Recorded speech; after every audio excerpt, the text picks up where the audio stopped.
Goizeko 9:17 EH Bilduk eta EH Baik lehen aldiz modu koordinatuan burutuko dituzte jardunaldi municipalistak larunbat honetan bertan. Jardunaldi hauetaz hitz egiteko gurekin daude Onintze Oleaga, EH Bilduko udalgintza arduraduna eta Xabi Tikoipe, EH Baiko instituzio arduraduna. Egunon? Egunon. Bueno, udalgintza modu koordinatuan sustatu nahi duzue. Nola egiten da hori? Ez da lan erreza, egia esan, baditugulako errealitate desberdinak, baina bai bagara bi mugimendu, bi indar politiko, akordio estrategikoa daukaguna, eta batez ere badaukaguna helburu bakar bat, eta da Euskal Herria aske eta berdinzaleago bat eraikitzea.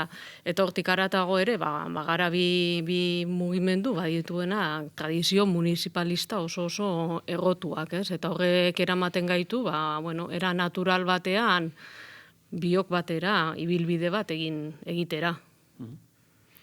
Onitzek eganten duen bezala, hor dugu aukera maiz elkartzen gira, gero eta gehiago, nazio ikuspegi hori aintzinerat eramaten dugu, eta guk aurten daukagu hitzordu garantzitsu bat, heldu den urtean baititugu eta herri hauteskundeak, udal hauteskundeak. Beraz, guretzat lehen aldikoz izanen dira topeketa horiek, EH Bildurekin partekatzea edo ko-antolatzea eta hien esperientziaz, hien esperientzia baliatzea, zinez guretzat importanta eta hortaragoaz herri hauteskunde horiek lehen helburu gisat hartzen ditugulako gure hautesle eta herritarren hurbilenekoak baitira.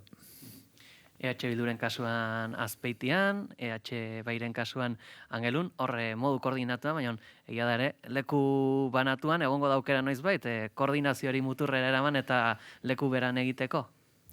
Bai, nik uste dut aukera hori juntidekia dela, hor ko-antolatua dugu, baina bakotsak bere alde, bakotsak baititugu gure egutegiak, gure instituzio egutegi ezberdinak, baina alere badugu esperientzia partekatze bat, eta baliteke ordutegi edo data garantzitsuen aparte topaketa horiek egitea gauzak eraikitzeko, gauzak prestakuntza moduan elgarrekin egin dezakegun. Horre, akaso EH Bai eta EH Bilduren indargunetako bat udalgintza da, hor zenbat alkate mugiaraziko dituzue? Zehazki ez ditugu zenbat alkate mugituko ditugun, bai gaur goizean 420 bat kide mugituko ditugula ikusi dugu, bai alkateak, bai udalautetxiak, zein herrietan, bai egunero izerdia botatzen lanean ari diren kidegoak udalgintza bera badelako hautetxi eta alkatez gain herrietan lanean ari den kidego guztiak egiten duen langintza bat, ez? Eta guretzako hori da benetan garrantzitsua, herriz herri badugula indarra, badugula lana, eta lan egiten duen edo lan horri aurre egiten dion kidego oso bat, eta hori benetan guretzako altxor handioa da. Zuen kasuan? Zenbakiak ere ez ditut, zenbat hauzapez edo urbilduko diren, mainan gu ehun pertsonetaz urbilduko gira, eta zinez zifre handi bat, eta guretzat helburu bikoitza, ejan bezala heldu den urtean ditugu hauteskundeak, eta beraz etorriko dira bai hautetsi direnak, eta esperientzia partekatzera direnak, eta bai kideak, eiek hautetsi bilakatzeko asmoa dutenak, beraz zinez izanen da trukaketa handia bihar goizean, hor eginen diren taileretan, esperientzia partekatze hortan. Hain zuzen, zuen kasuan nabarmendu duzu, ezkerreko zerrenda abertzale ekologista, feminista eta euskaltzale gehiago sustatzea xede duzuela, biharko jardunaldiarekin. Esan daiteke ere, akaso aurre kanpainan zaudetela, nabari duzu horren girorik?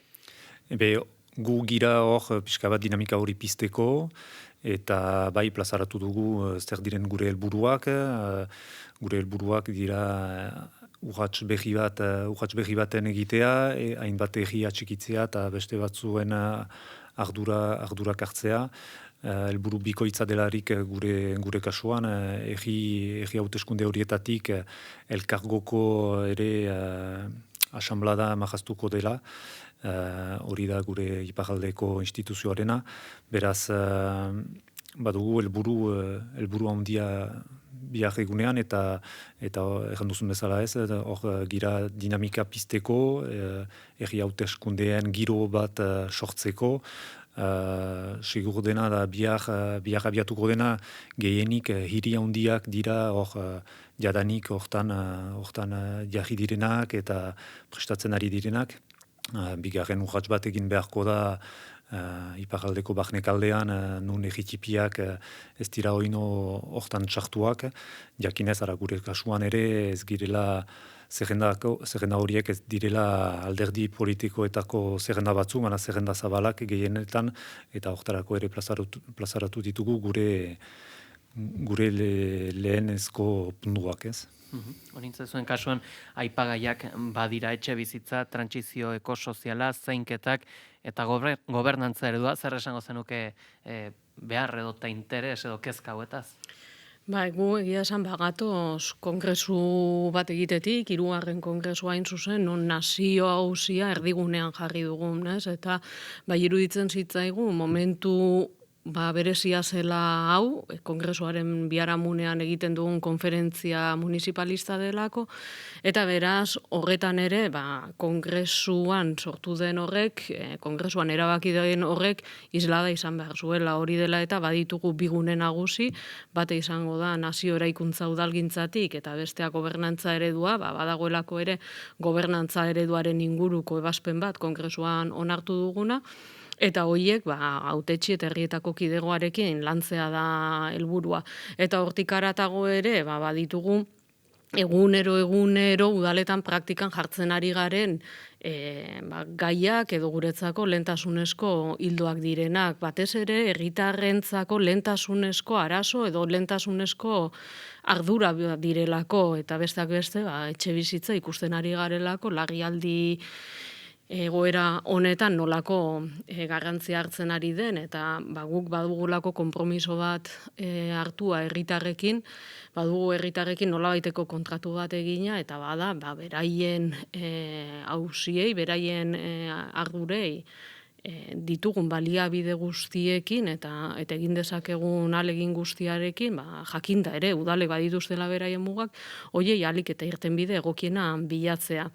Etxe bizitzaz gain, trantsizio ekosoziala nola ez, zaintza ere bertan presente izango da, eta euskara eta kultura, euskal kulturaren gaia ere landuko dugu konferentzia honetan. Horintze, 2025 urteko Euskal Autonomia Erkidegoko aurrekontuetan aurreikusitakoa baino 400 milioi euro gutxiago jaso dira, okerrez banago. Udalak kezkatuak daude, heldu den urtean edo hilabetetan diru gutxiago jaso dezaketelako? Batez ere, udalen kezka ez da momentu honetan azaleratu da, baina egia da gu bagabiltzala orain dela urteak azkenengo ekarpen legea adostu zutenetik edo onartu zutenetik ere udalen finantziazioaren inguruan ditugun kezka horiek mahai gainean jartzen, ez? Udalak badira erakunde mailarik baxuena EAE eta Nafarroako erakunde mailakatzean, baina ez horregatik garrantzia gutxiago duenak, are gehiago esango nuke herritarrentzako garrantzia gehien duten erakundeak direla, gertuen daudelako, eta gainera lehendabizi jotzen duten atea eta lehendabizi zabaltzen zaien atea badelako udalena. 400 milioi euro gutxiago ez dira jaso direna, 700.000 gutxiago dira, badute errelato bat edo badute arrazoiketa bat foru aldundietatik eta Eusko Jaurlaritzatik nun adierazten duten hori badela mutualistei bueltatu behar izan zaien kopuruagatik, baina ez da soilik hori baizik eta bada egin zuten aurrikuspena 2023ko urrian ez delako egokia izan, bazen aurrikuspen oso baikor bat eta gero ondoren izan dugun egoerak erakutsi du ez dela aurrikuspen hori bete, eta berriz ere momentu honetan aurkitzen gara. 2024ko urrian egin den aurrikuspena 2025ko dirubilketarako ez delako beteko berriz ere badelako aurrikuspen bat, gehikuntza bat aurrikusten duena, dirubilketaren gehikuntza bat aurrikusten duena, eta ikusten ari gara egoera ekonomiko honek ez duela hori betetzea ahalbideratuko, eta horregatik bagabiude benetan arduratuta, horrek eragiten duelako udal finantziazioan, eta azken finean hori bada zerbitzu publikoen mantenuan eragin izugarria daukan zerbait. Guk beti defendatuko dugu udalek nahikotasun finantzieroa behar dutela, eta ez soilik nahikotasuna, baizik eta egonkortasuna ere. Eta egonkortasunak esan nahi du zerbitzu publikoen sendotasun hori mantentzeko gaitasuna eman beharko diela udalei. Xabi, EH Beiren kasuan, agendara eraman duzuen elementua bada, Ipar Euskal Herriarentzako autonomia aldarrikapena, horrek udalei herriko etxei nola eragingo die? Guk jarri duguna hor autonomia proposamenaren aratago, guk jartzen duguna biharko herriko hauteskundea da gure instituzioari urrats berri bat emateko beharra. Eta hori dugu galdeginen gure hautetxi, gure kide hauteskunde horietan sartuko diren guztiei, lehen lehoan jartzea instituzio berri baten eskaera edo ahalmen gehiagoren eskaera. Aldaketa bat izan beharko dela ondoko mandatuan, eta hori guk aintzinan eramanen dugu bai herri hauteskundeetan, bai hirugarren itzuli hori aipatzen duguna elkargoarena, eta hor gehiengo bat eraikitzeko prest garela, ez bakarrik, eta instituzio hori lortu dugun guziokin, nahi dugula beste urrats bat eman, uste baitugu, eta lehen planoan agertu baita, bere mugak dituela, eta askoz gehiagoren beharra dugula denok gure buru jabetza bidean.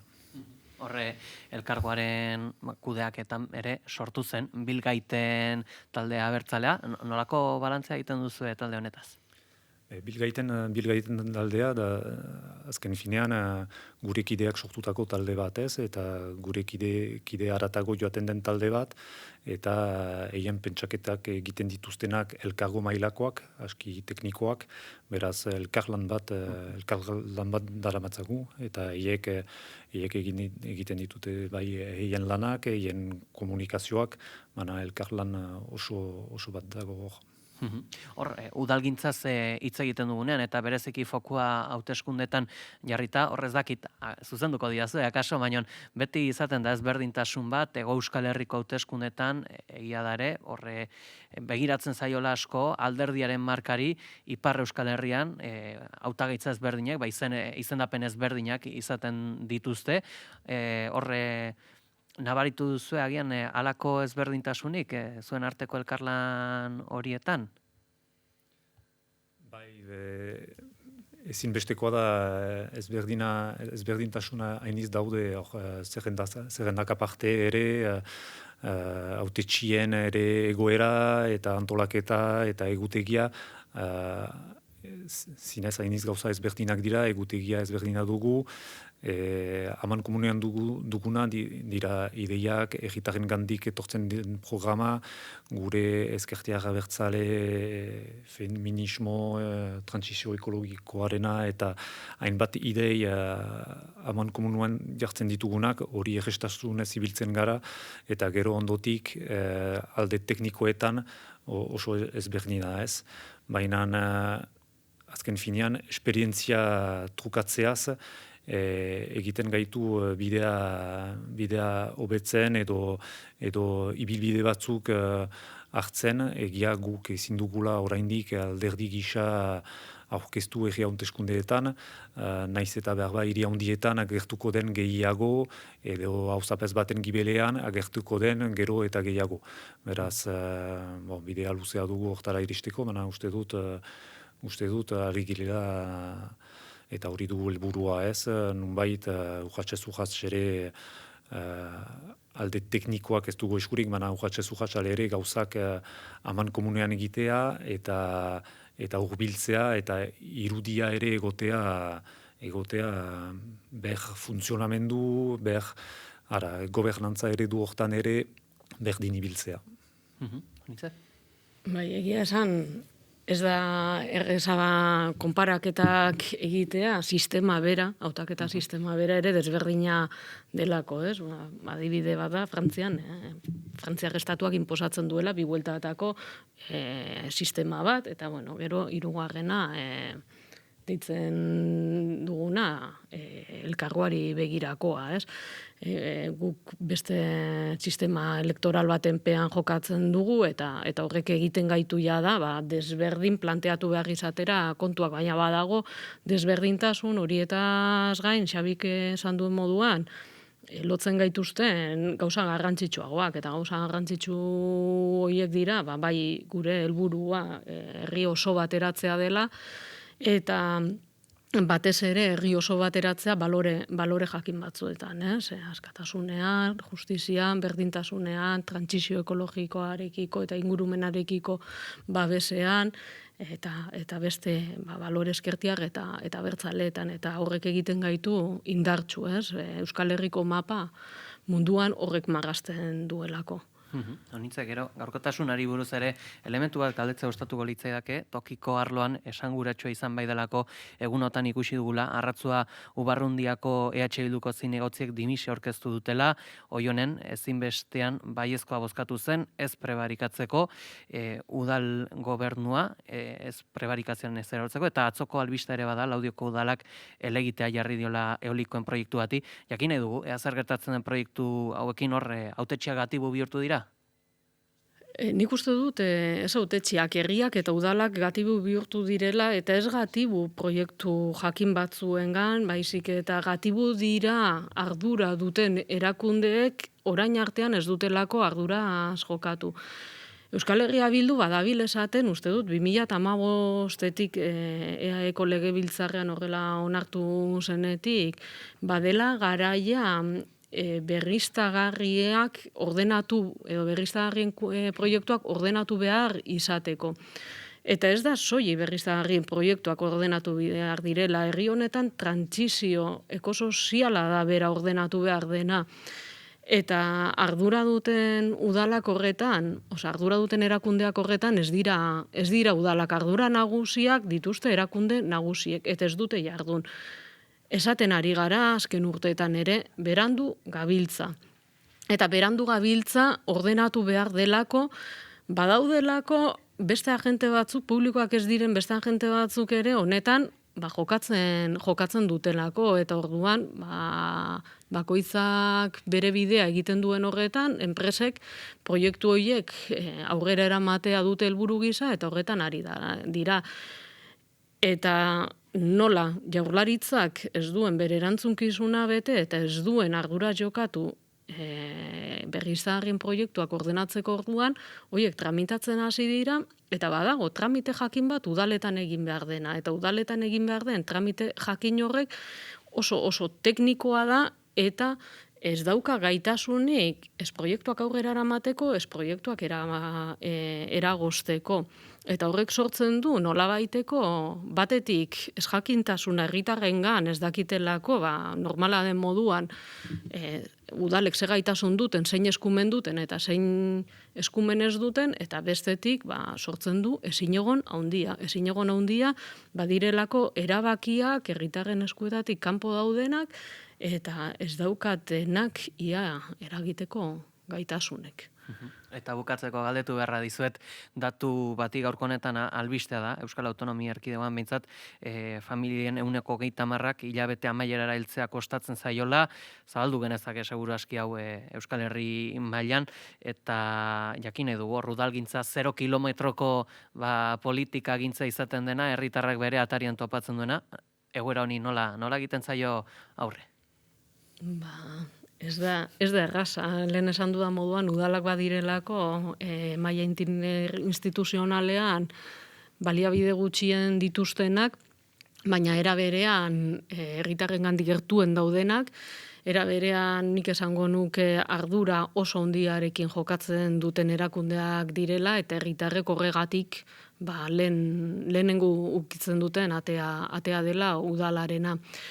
Uste dut horrek erakusten duela, lehen aipatu dudan moduan, zein garrantzia duen zerbitzu publiko sendoak izatea, horretarako behar besteko diru sarrera publikoak egonkorrak eta nahikoak izatea, eta horrek eraman beharko gintuzke beste maila bateko hausnarketetara erreforma fiskala edo berrikuspen fiskalaren eztabaidan planteatu izan dugu bezala.